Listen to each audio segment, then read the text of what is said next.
Okay, it's March 30th, 2016. This is the maiden voyage for my kayaking painting rig. Uh, it's about 44 degrees, super breezy. And so the wind chill's up there. I'm dressed up pretty good. That's the boat launch I came from. And this is Messalonsky Lake in Oakland, Maine. And what I've decided to do, the biggest thing is weighting the kayak, anchoring in such a way so that when I decide to paint somewhere, I'm not pivoting on one anchor line.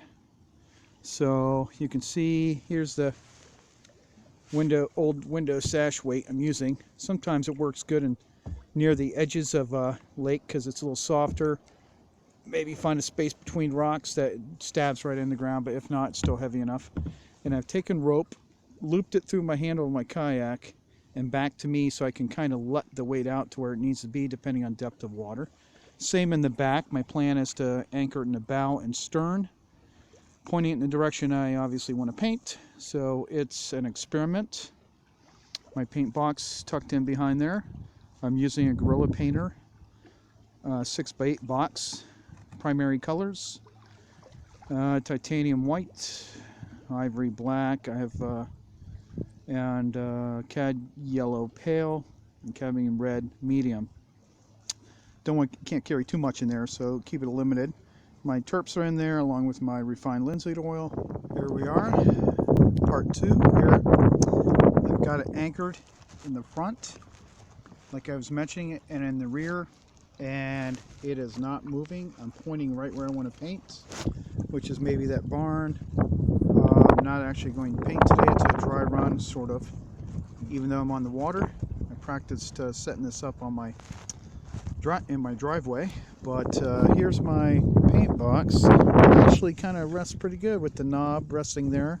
Pull out the shelf to rest the other place, but I did have a piece of plywood with 4 holes cut in it that match up with the feet on the bottom of this that the box sat down in on, and then you would run a bungee on the handle underneath that board to a D-ring that attached to the box in the back, and that would make sure to hold it there.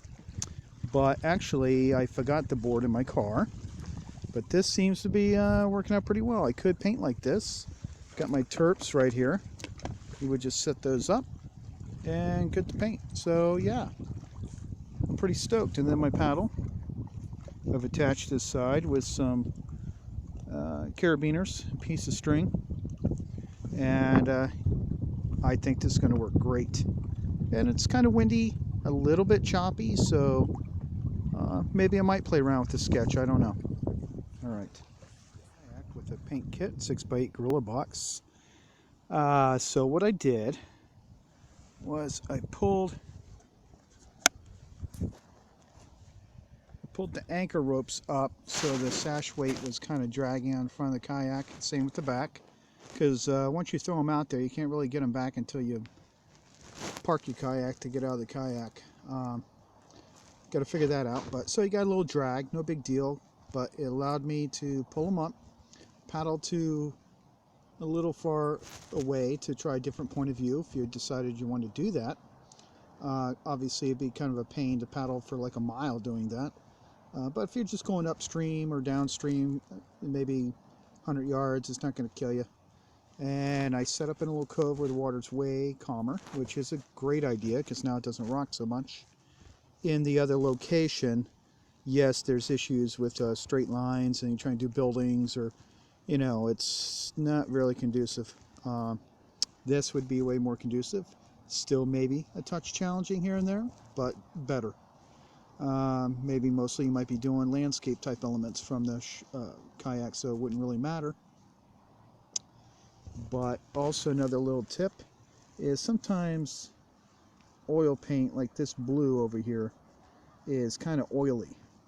So with the rocking around and, you know, moving your box in and out, tucking it under when you're moving, it could slide off the glass. This is a glass palette, so that I can scrape it with a scraper when I'm done mixing color. So it can slide off of there, and I would suggest taking the paint, putting it on paper towels for, I don't know, 1 or 2 minutes, let the excess oil drain out, and then put it on your glass palette. Pack your box up for your trip. Obviously carry the extra tubes in case you need more. But and then when I put it on the glass palette, after taking it off the paper towel, I'll put it on the glass palette and tap it down with the palette knife, and essentially kind of sticking it on there. And that seems to have worked in the past. So yes, this is definitely the way to go. Is if you can, try to find a little cove area, protected from the wind. But I'm liking this setup. It's definitely doable. And honestly, that board I may not really need, because with this pulled out, it supports on the edge of the gunnel. And like I said, the knob over there, and my knees underneath are kind of, I wouldn't say pinching it because I'm not holding my knees together, but my knees are just in a natural position in the kayak, and it kind of fits perfect. So I'm not going to try and do any more painting. I've been out here for a little bit, and this was just a test run that it is going to be doable. And also I'm keeping the panel in there. Normally I pull it out and lean it against the lid so I can get I don't have to worry about these little metal clips. But obviously in the kayak, if you get some bouncy water, it could pop off there and fall face down onto your pallet, which you don't want. So just work around them. Touch them up when you get back to the studio. Yeah, pretty cool. Alright, so I'm done for the day, and here's what I'm talking about. That you're dragging around, sort of hanging in the water. It worked getting to shore, but yeah, a few improvements. Put some eyelets along here for the rope to run in, but I don't know, a lot of stress. Alright, stress on the angle. Alright, a few tweaks to do.